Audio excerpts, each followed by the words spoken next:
নমস্কাৰ, মই আজি গুণীপুত্ৰ কবিতাটো পঢ়াম। তোমালোকে মোৰ মুখে মুখে পঢ়ি যাবা হা। গুণীপুত্ৰ মানে সুসন্তান। গুণীপুত্ৰ মানে সুসন্তান। কবি বলদেৱ মহন্ত।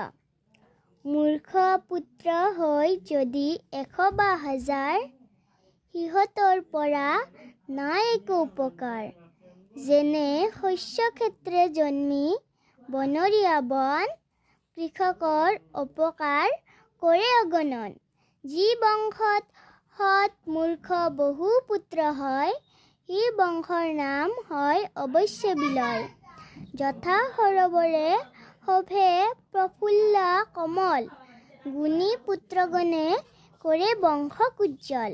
গুণী শিষ্ট পুত্ৰ যদি এটিয়েই হয়, এনে অনেক মূৰ্খত কৰি সেয়ে শ্ৰেষ্ঠ হয়।